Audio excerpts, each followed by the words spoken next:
Welcome, everybody, to the Advanced Selling Podcast, the longest-running sales training podcast in the history of podcasting. My name is Bryan Neal. My name is Bill Caskell. Here every week for your listening enjoyment. If you've not done so already, 2 places to go. Check out our LinkedIn group, Advanced Selling Podcast group on LinkedIn.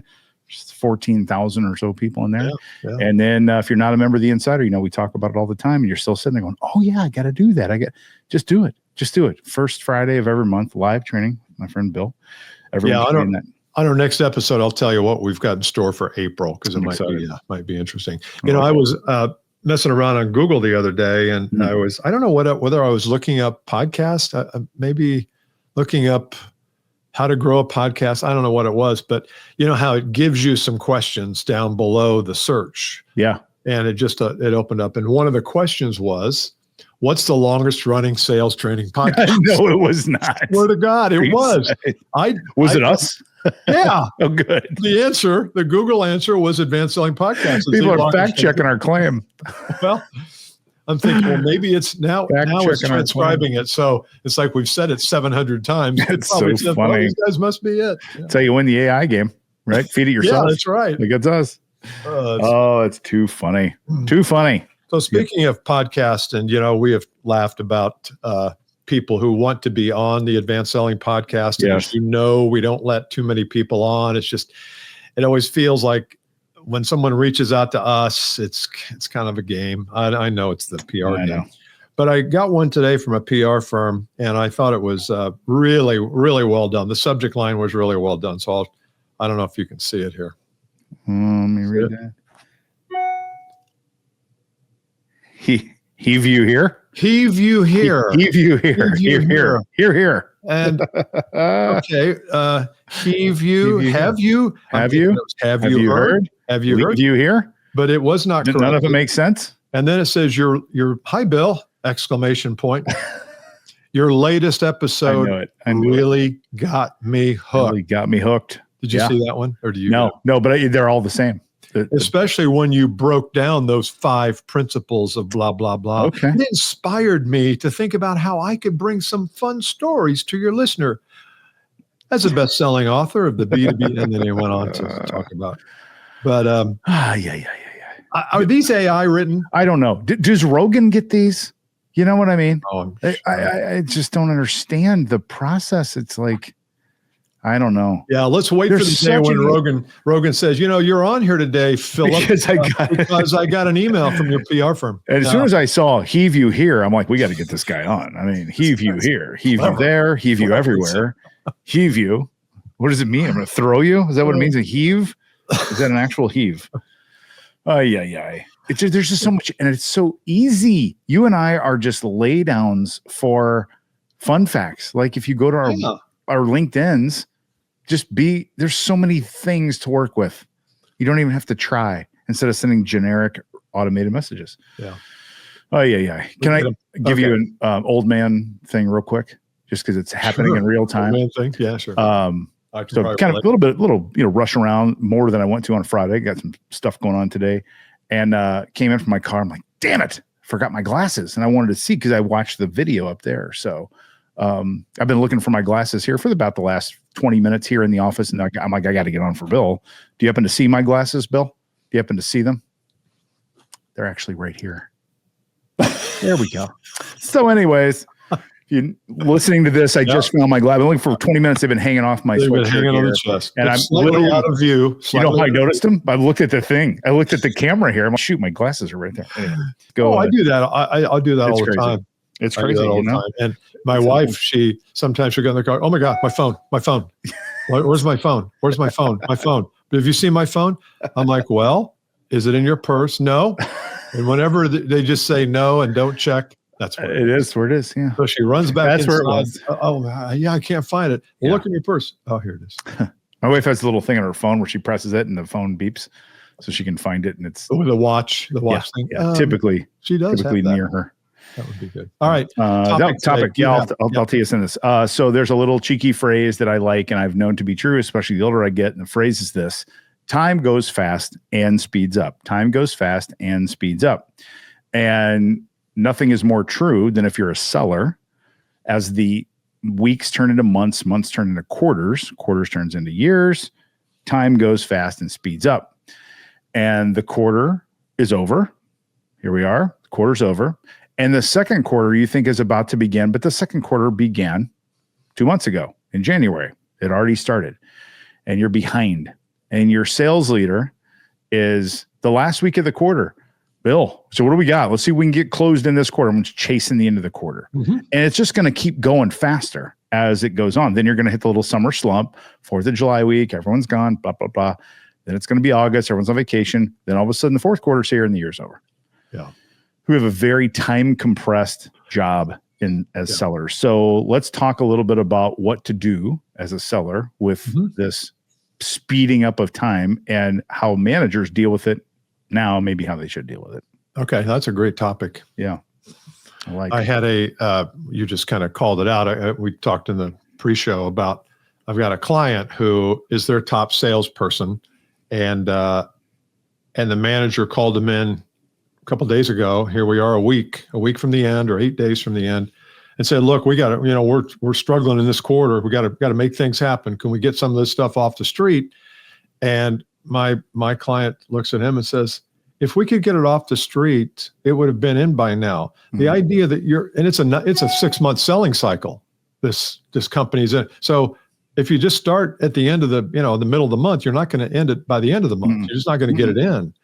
And so we talked about how today, it used to be that you could rely on a 30-day kind of thing in certain businesses, but now I think it's stretched. It's 90 days. Now, are you going to happen upon a bluebird here or there, like we say? Yep. But most of the time, right now in March, you're planning July. Yes. Doesn't mean ignore. That, right? Yeah. It's so true. And so the first thing that I think of when I think of this, if you're listening to this, is you really need to start to reframe your time horizons. Yeah. And most of you, I can almost guarantee you, today's Friday, the day we're filming this or shooting this or whatever we're doing, recording this is what I was looking for. Right? It's like a big movie set now. And that is, you'll wrap the week. You might take a peek at next week today, maybe. You might take a peek Sunday night at next week or Monday morning. And you're likely not going to look past next week, is what people do. Yeah. And that's part of the problem, is that your mindset and your behavior is in the week for the week. So the first thing that I think we need to get better at is to stretch our normal look of the time horizon to say, what does my month look like? What does April look like for you? I just did this, what we're talking about, through the end of the summer. And what you start to see is like, okay, I've got a family vacation with my wife's family. I've got a family vacation with my parents. My wife and I are going on a little trip. These are just taking days away from my productivity. And then it's 4th of July. Then my football, I'm like, dang, okay. Yeah, I got 3 days. Literally, exactly. Like, what am I going to do? But it really helps you frame up to say, okay, or we've got like an event coming up in July. We think, oh my gosh, it's July. Exactly. Like, it doesn't matter. We've got to sell things into that program now in March. Just what you said, Bill. You're selling July in March. But what most people are doing is, and the managers are the worst, aren't they? What can we get off the street? That what you said is just so, I'm like, what are we doing, guys? It's so bad. What do we need to do to get this in house? And it's like there's some sort of magic answer. Exactly. Like, well, let's call them. I could just give him that one line that you used last year. God, call them. What? Seriously. Yeah. So as you plan April, and this is maybe we get tactically. Yeah, for sure. When you plan April, I know we're all going to do things that need to happen in April, like maybe there's some meetings that you want to execute in April that have been teed up in March, so you want to get those done. But make sure that you spend part of your planning in April on June, July, and August. Yes. And that you may sound like, God, it sounds so far away. Well, it's number one, like you said, it's really not. Number two, you don't have a lot of days to get there. Okay, well, maybe you plan May. Instead of making it June, July, August, make it May. But think far enough ahead that you're thinking about, what can I do in April to make May, June, and July a piece of cake? Yes, that's the trick. Because you're going to work, we already know you're already working the week for the week. So we get that part. That what we're recommending is you set aside time to work on the June, July, August stuff now. there's another element that popped into my head. What was it? This is what we do when we record on Fridays. We forget our things. As we look forward, I forgot what I was going to say. Something about looking forward. Anyway, the drugs have finally got exactly. I don't know what's going on today. All these years, keep talking. Yeah, they're finally all that meth finally hitting. Meth you've been taking, floating up. It's finally still a little left in the bloodstream. Good. I'll think about it later. Oh, it'll come to you, but it will after we're done. Totally, as soon as we're done recording. Yeah. So, but I like the idea of. So here we are. We're heading into last week. So the last week of March. This is going to be released on March the 24th or 6th or whatever. 24th, yeah. Just be thinking, okay, I'm going to be planning April. So take 4 hours out of your week. Yes, that's right. 4 hours. Yes. And plan April and May, but don't forget to plan June and July, at least a couple of things. Like maybe you're going to be doing a webinar. You don't want to do it in April because of spring break and maybe it's just not the right time, but plan it for June and plan it, meaning put a date, put it in the date, go to Zoom, get it fixed in Zoom. Yes. Think about the title, start to outline it, do 20 minutes worth of work on the webinar. I'm just using this as an example. Yes. 20 minutes worth of work. And now it started. Now there's some velocity and momentum. So when you go back to it in 3 or 4 days, you feel like, oh man, all I got to do now is do D, E, and F and I'm done. I got this thing nailed. So you'll be surprised at how much momentum you can build if you just start to build the plan. That part I love. I love the idea of creating momentum toward June, July, August. You're not like completing June, July, August. Oh, I remember what I was going to say. Correct. I knew it would come back. It would come back. Yeah. If you look at your quarter and you are behind, I just had a client that's just happened there. They're going to wind up, let's just do easy math. So for easy math, I'll say they're going to wind up $900,000 in the hole after Q1. So now they've got 9 months left to make up $900,000 to close the gap and still do what they will do in quarter two, right? Yeah. Here's the mistake that people make. They try to make all 900 up in the next quarter. And then they go out with sense of desperation, with over neediness, with, maybe trying to like discount to get volume or whatever it is. You don't need to make it all up in the same month, the same quarter. Take the $900,000, spread it across the rest of the year and work to make up $100,000 per month. That's what I was trying to find earlier. That's good. That's good. We do that. We lost it in one quarter. We'll make it up. Get it all back. Got to get back on track. And you don't. What do you think about this? Because I'm always interested in different ways to look at these things. So there's a Emerson, Ralph Waldo, that version. Yes. Published his laws of compensation. We've talked about it before. And one of his laws of compensation is you want more, give more. You want more, give more. And it's the ultimate law of compensation. And if you want to make more money, you got to give more to the marketplace. Yeah. I think sometimes what we do is we say, well, we're $900,000 behind. How are we going to go out to the marketplace and get that $900,000 instead of saying, what do we need to give our marketplace so that the marketplace will in turn reciprocate and hand us $900,000? I don't think we go about it that way usually. No, it's really, really, really good. I just saw a little article on LinkedIn. I don't know this guy who opened up a tropical smoothie cafe here in our hometown of Indianapolis, Indiana.